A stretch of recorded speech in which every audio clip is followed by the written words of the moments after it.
Cada pessoa que está assistindo a este vídeo, sem exceção, um dia estará diante de Jesus Cristo.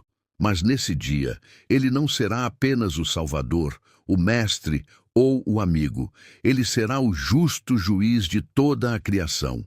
E quando esse momento chegar, não haverá desculpas, argumentos ou máscaras. Hebreus 9:27 diz: ao homem está ordenado morrer uma só vez, vindo depois disso o juízo. Esse dia já está marcado e você vai comparecer. Mas o que quase ninguém sabe, nem mesmo muitos cristãos, é que naquele tribunal eterno, Jesus fará 3 perguntas específicas. E as suas respostas vão determinar apenas uma coisa: céu ou inferno. Eternidade com Deus ou separação eterna. É por isso que essa mensagem é tão urgente.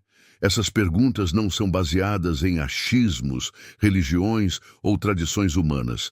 Elas foram reveladas diretamente nas Escrituras. E o próprio Jesus nos mostrou como será esse julgamento. Hoje eu vou te guiar por essas 3 perguntas, uma a uma, com base na palavra de Deus. Mas antes de continuar, decida uma coisa: não saia deste vídeo. Não pause, não adie. Pode ser que esta seja a mensagem mais importante que você ouvirá em toda a sua vida.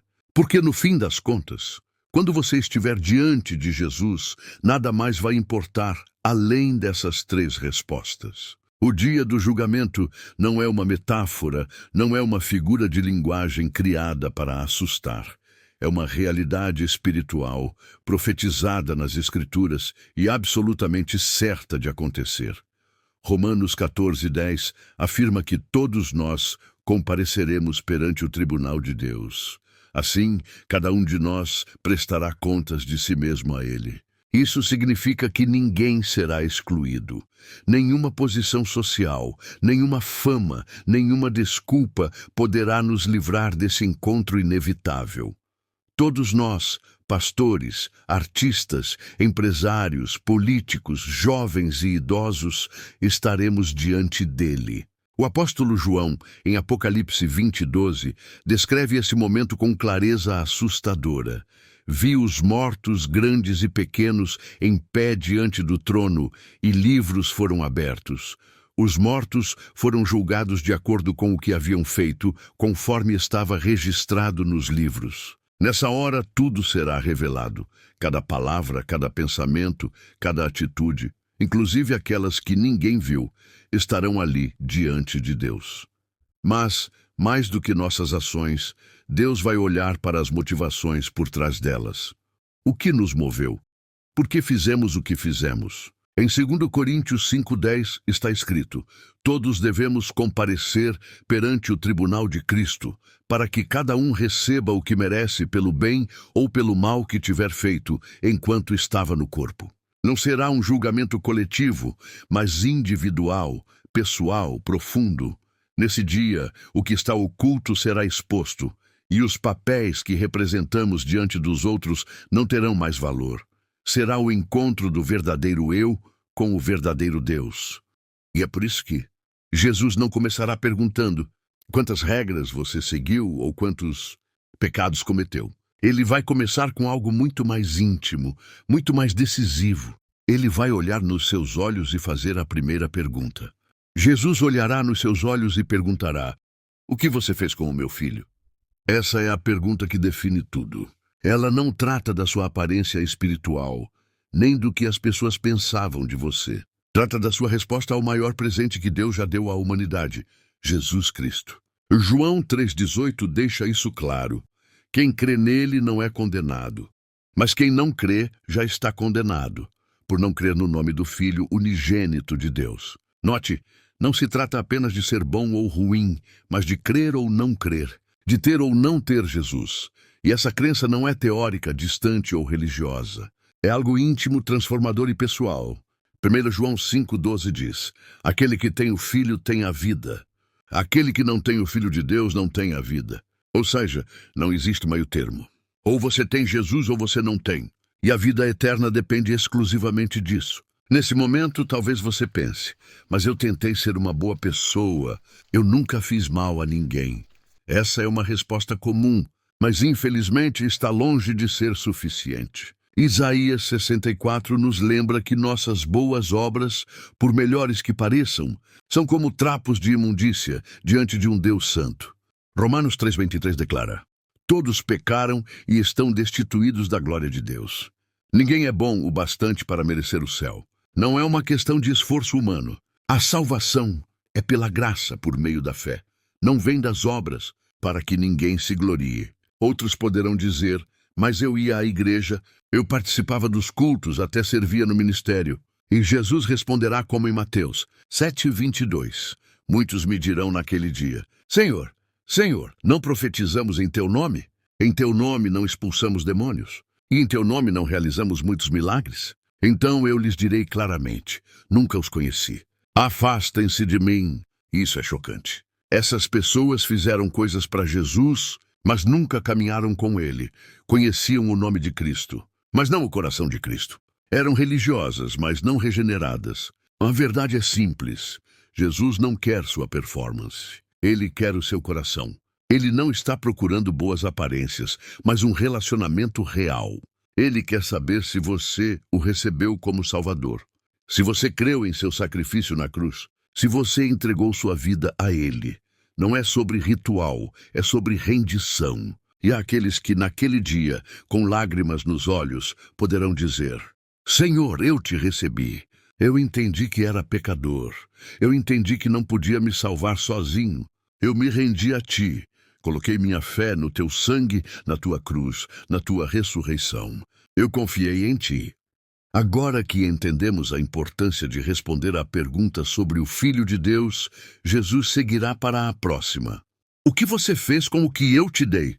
Não se trata de uma avaliação de talentos, status ou visibilidade, mas de como você administrou aquilo que Deus confiou à sua vida. Seus dons, seu tempo, suas oportunidades, sua influência, sua voz, seu coração. Tudo isso vem dele, e cada detalhe tem propósito eterno. Na parábola dos talentos, em Mateus 25, o dono confia diferentes quantias a 3 servos, não igualmente, mas segundo suas habilidades. Quando retorna, pede contas do que foi realizado. 2 multiplicaram o que receberam e foram elogiados. O terceiro, por medo ou preguiça, enterrou o que lhe fora dado. O resultado: perdeu tudo. A mensagem é clara. Não adianta apenas guardar o talento, a oportunidade ou o momento. O chamado é que nós façamos crescer aquilo que recebemos com sabedoria e fé. Deus não exige perfeição, mas fidelidade. Mesmo que você tenha pouco, o que Ele espera é que você seja fiel. Pense em uma mãe que dedica seus dias ao cuidado dos filhos no lar, mesmo sem holofotes. Pense no profissional que não ganha fama, mas mantém sua luz acesa com pequenos atos de bondade, com testemunho, com oração silenciosa entre colegas. Pense no artista com talento para compor, tocar ou criar, que escolhe usar sua arte para apontar para Cristo, em vez de alimentar sua própria fama. São essas vidas simples, mas fiéis, que fazem diferença no reino. Jesus perguntará também sobre o porquê. Por que você trabalhou? Para satisfazer sua vaidade ou para cumprir o propósito de Deus? Você investiu seus dons para alcançar pessoas com o amor de Cristo ou para construir uma plataforma pessoal? O julgamento não será apenas pelo que você fez, mas também pelas razões que motivaram suas ações. Agora, olhe para sua vida e pergunte: você multiplicou o que Deus te deu, ou enterrou em medo, procrastinação ou orgulho? Você espera o momento perfeito para servir, quando Deus pode estar te chamando para agir hoje? Você está permitindo que seus recursos sejam usados para construir o céu? Ou eles foram consumidos por ansiedade, medo ou autossuficiência? O segundo juízo não é sobre quanto você pôde fazer, mas o que fez com aquilo que pôde. É sobre plantar fidelidade e colher frutos que permanecerão para a eternidade. Hoje, Deus observa não apenas seus resultados, mas o motivo que move seu coração, sua vontade e suas ações. Se você fosse perguntado agora: e quanto ao que eu te dei? Como responderia? Você entregaria um relatório escrito em letras eternas, frutos multiplicados e vidas impactadas para a glória de Deus? Mas infelizmente muitos têm negligenciado isso. A vida moderna, com suas pressões, distrações e tentações, tem levado pessoas a esquecerem os princípios que Deus estabeleceu. Vivemos em um mundo que incentiva a busca pelo prazer momentâneo, pelo poder, pela riqueza e pela aceitação social. E muitas vezes tudo isso se torna mais importante do que a obediência a Deus. A Bíblia nos alerta que a amizade do mundo é inimizade contra Deus. Tiago 4:4. Ou seja, não podemos servir a dois senhores. Não podemos dizer que amamos a Deus e, ao mesmo tempo, viver em desobediência a Ele. Jesus mesmo disse: "Se me amais, guardareis os meus mandamentos." João 14:15. Guardar os mandamentos, portanto, não é algo opcional. É a evidência do nosso amor a Cristo. É a prova de que nossa fé é verdadeira. Uma fé sem obediência é morta, como ensinou Tiago. A fé sem obras é morta. Tiago 2:26. E quais são esses mandamentos? Jesus resumiu todos em dois grandes princípios: amar a Deus sobre todas as coisas e amar ao próximo como a nós mesmos. Mateus 22:37 e 39. Mas o amor verdadeiro não é apenas sentimento, é atitude. Amar a Deus significa colocar a sua vontade acima da nossa, buscar a santidade e rejeitar o pecado. Amar ao próximo significa perdoar, ajudar, respeitar, valorizar a vida e agir com misericórdia. No entanto, o apóstolo Paulo também nos lembra que a lei, por si só, não salva. Ela aponta o caminho, mas é a graça de Cristo que nos dá a vida eterna. Somos salvos pela fé, mas essa fé precisa ser acompanhada de obediência. Como está escrito em Efésios 2:8-10, porque pela graça sois salvos, mediante a fé. E isto não vem de vós, é dom de Deus, não vem das obras para que ninguém se glorie.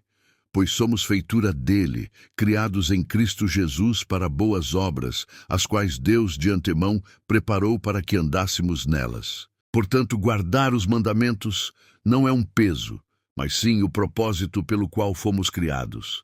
Viver em comunhão com Deus, refletindo seu caráter e sendo luz neste mundo de trevas. E aqui está uma grande verdade: quem vive em obediência aos mandamentos de Deus experimenta a verdadeira liberdade. O pecado escraviza, mas a obediência liberta. O mundo tenta nos convencer de que seguir a Bíblia é perder a liberdade, mas é justamente o contrário. A palavra de Deus nos mostra o caminho da vida, e a escolha está diante de nós. Deus nos dá o livre-arbítrio. Ele não obriga ninguém a segui-lo, mas assim como disse a Moisés, ele coloca diante de nós a vida e a morte, a bênção e a maldição, e nos convida a escolher a vida. Deuteronômio 30:19. O caminho da salvação é claro: crer em Jesus, entregar nossa vida a Ele e viver em obediência aos seus mandamentos. Essa é a fé que salva, essa é a fé que transforma. E agora eu quero te perguntar: você tem vivido de acordo com os mandamentos de Deus? Ou tem se deixado levar pelo mundo, pelas paixões da carne, pelo engano do pecado?